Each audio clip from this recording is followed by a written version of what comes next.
Story 1. I watched my father die. I was there for his last moments, and it's a memory forever ingrained in me. Those last moments. But when I think of that time, which normally saddens me, I immediately think about all the good times we had. The valuable life advice I got from him. And that helps. First, I want to thank you all for sharing your kind words and messages, sharing your stories and the current phases you are in when it comes to losing someone close to you. There's no magical process or words I can offer any of you to make it better. I can only share from my own experience that it just took time and trying to always remember the good times. We both loved wrestling and football. We both loved conversations. We both loved some whiskey and a nice big steak together. Those and many more good memories I hold and cherish. Thank you as well for those of you kind enough to spend some of your hard-earned money to award me as well. I will calculate the amount given and pledge to donate to a local charity. Story 2. I try to think of something else. I lost my twin sister 6 years ago to suicide. I never thought of life without her. We came into the world together. I never thought we wouldn't leave together. It is unbearable. Story 3. A man I knew for 13 years died in February of this year. He was a father to me and several of my friends who lived in our neighborhood. He was always kind and loved us all terribly. He was a mechanic for a long time and always showed me how to fix my car and helped me understand manuals and schematics. He even took me to get my permit the first and second time because I failed it. I cried for days. I have been lucky in the sense that not many people who are close to me have died. But I felt this. The best advice I can give is to not bottle it up. If you need to cry, then cry. I had a shot of Jack Daniels for him, and I lit a candle for him the night he passed. Rest in peace, Harvey. You were incredibly loved. We all miss you. I hope God welcomes you with open arms. Story 4. First, I get sad, and that makes me wish I could have done things differently. Then I remember there are a lot of people in my life who are still alive but won't be forever. So I check in with them and try to do and say the things I wish I had done or said with those who died. Story 5. The subreddit Endless Thread did an amazing episode of their Reddit-centric podcast, Endless Thread, about dealing with loss that was called Shipwrecked. In it, they shared a post that often graces Reddit that I have come to love in times of loss, as well as its backstory. All right, here goes. I'm old. And so what that means is I've survived so far, and a lot of people I've known and loved did not. I've lost friends, best friends, coworkers, acquaintances, grandparents, my mom, relatives, teachers, mentors, students, neighbors, and a host of other folks. But here's my 2 cents. I wish you could say you get used to people dying. I never did. I don't want to. It tears a hole through me whenever somebody I love dies, no matter the circumstances. But I don't want it not to matter. I don't want it to become something that just passes. My scars are a testament to the love and the relationships that I had for and with that person. And if the scar is deep, so was the love. So be it. Scars are a testament to life. Scars are a testament that I can love deeply and live deeply and be cut or even gouged. And that I can heal and continue to live and continue to love. And the scar tissue is stronger than the original flesh ever was. Scars are a testament to life. Scars are only ugly to people who can't see. As for grief, you'll find that it comes in waves. When the ship is first wrecked, you're drowning with wreckage all around you. Everything floating around you reminds you of the beauty and the magnificence of the ship that was and is no more. And all you can do is float. You find some piece of the wreckage and you hang on for a while. Maybe it's something physical. Maybe it's a happy memory or a photograph.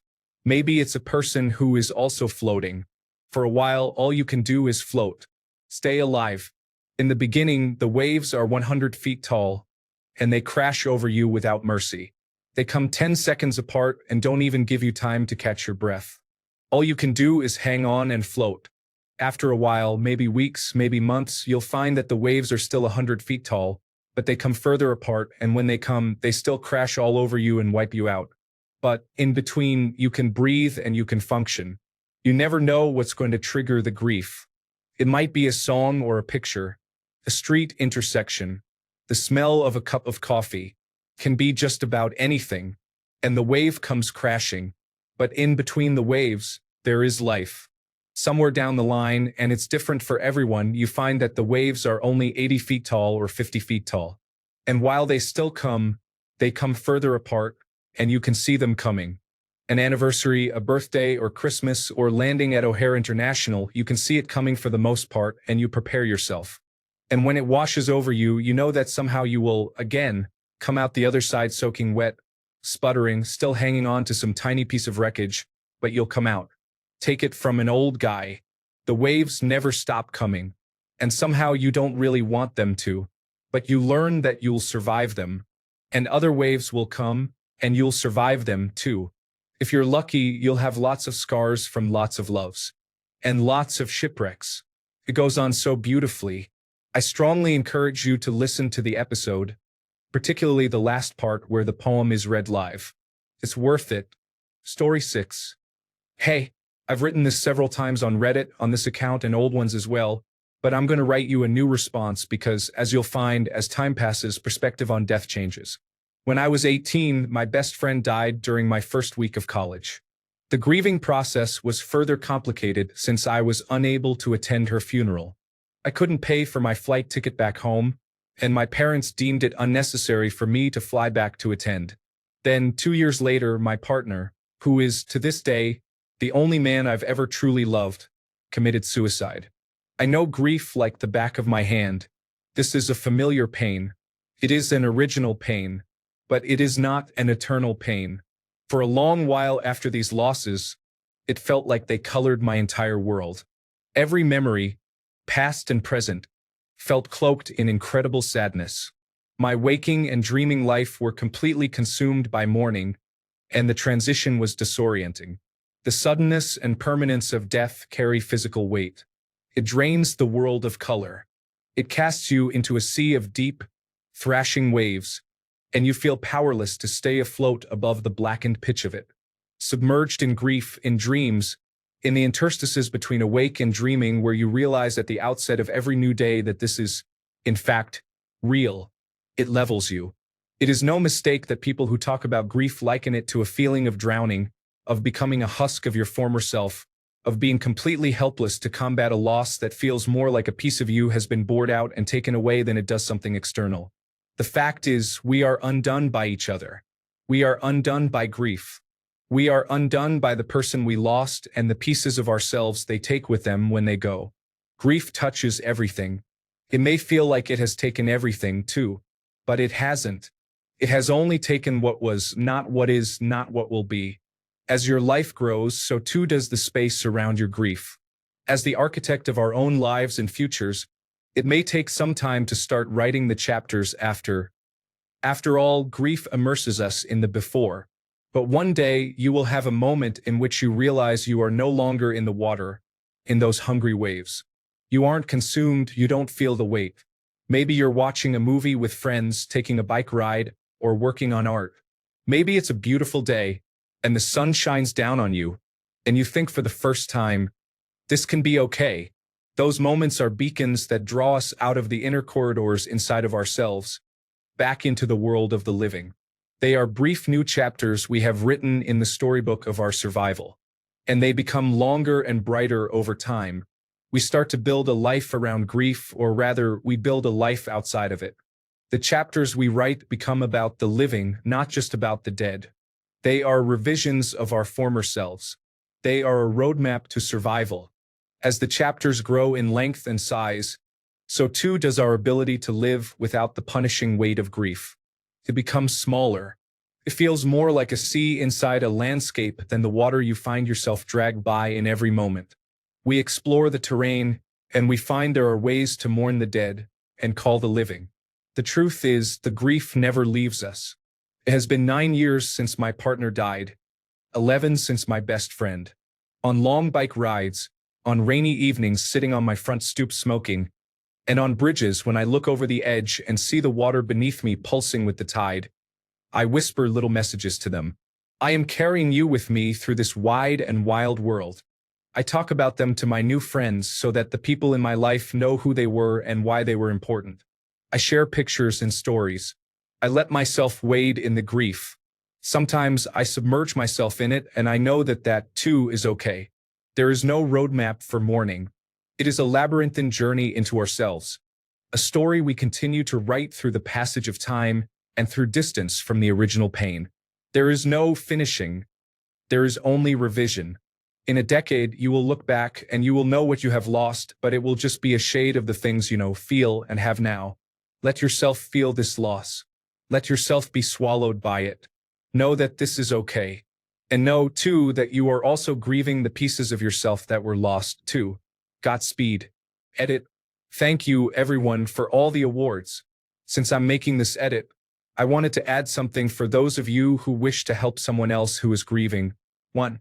Sentiment isn't always the best approach. Please don't resort to empty platitudes, especially not everything happens for a reason, or this will make you stronger types, as they can be insulting, patronizing, and unhelpful. My best advice is to contribute acts of service to those in mourning.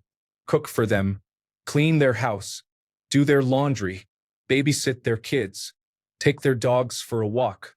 The small things build up. The depression of grief hollows us out. The things I remember most from after these losses were the friends who swooped into my life and just made sure I was taken care of. Rides, help with homework, a long drive with no destination, and no forced conversation. One friend of mine took me out to the mountains, laid down a huge tarp, and lined up glass bottles and old tapes for me to smash with a golf club and a baseball bat. What resources do you have that you can rally for this person? Use them. People in mourning receive a lot of platitudes and condolences, but often don't receive much real-world help. Be the helper. Be a positive presence. Shoulder some of the burden so that they don't drown in more than just their grief. Include the grieving person as often as possible. Invite them to parties. Invite them for solo hangs. Expect and be okay with hearing a lot of no's at first, but don't stop reaching out. Socialization is important during this period of time. It's not enough to just text. Call. Show up. Give space if it's asked for, but don't give up. Involve them in activities. Do an art project together. Shower them with plants. Take a walk on a sunny day. Be okay with silence in conversation. Make it comfortable. Meet them where they're at. That is what good friends do. This is how you can help. I love you all. You are such kind people. Don't ever give up hope, and never stop helping one another. Story 7. If they died recently and they still have their phone number set up, call it. Listen to their voicemail. I did this a lot after my best friend died when I was 17. There was something so comforting about picking up the phone to call her and hearing her bubbly voice saying, "Hi, it's me. Leave me a message." And knowing she was smiling the entire time she was recording it. Story 8. Talk about them. Reminisce about the time spent with them. Allow myself to be sad that they are gone. My best friend died in 2015. I miss her a lot. I did not expect such a response to my comment. Thank you for the awards, the kind words about my loss, and additional words of support, advice, solidarity, and shared loss. Story 9. I still have my dad's texts on his old number. When I miss him, I update my life through there to him. I know it's silly to be sending messages to a disconnected phone, but it helps. When I'm really feeling down, I still have an old voicemail he left me on my birthday years ago where he sings to me and tells me how much he loves me and how proud he is of the man I have become.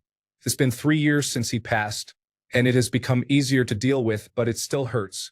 Story 10. Miss them. Feel, grieve, cry. Know that the grief is the other side of love, expressing how much you value the deceased and bringing them alive in you. Thank them, talk about them, talk to them, learn more from your memories of them. Say their name, gather with others to remember them, wish them well, and invite them to move on. You also have the option to not assume they are gone. Conservation of energy is a fundamental law of nature. Continuation of consciousness can be verified throughout life. Sane societies don't assume beings are merely material. In fact, the material aspect is the least real, the most changeable and ephemeral. You can verify this for yourself. The average person eats between 35 and 55 tons of food in a lifetime. The body is constantly changing, changing, changing. But the witnessing awareness has always been there, stable, unaging. The I who saw the Grand Canyon at 7 years old and the I who experiences New York City at 65 are the same. That awareness has not aged. It is like an ageless mirror or movie screen upon which the whole story of life unfolds. Finally, you can use the energy of missing and the poignancy of your memory of the deceased to better wake up to and understand your own impermanence and certain death. You can take steps to live well and completely, today, not assuming that even another day will be guaranteed to you or your loved ones, and prepare to die a good death rather than one avoided, rejected, feared as if it's a tragic surprise. Story 11, I talked to them. It sounds stupid, but I just talked to them about how much I miss them and about my day. Takes a while and is definitely better done alone, but it just gives you a chance to vent without making anyone else have to burden your information.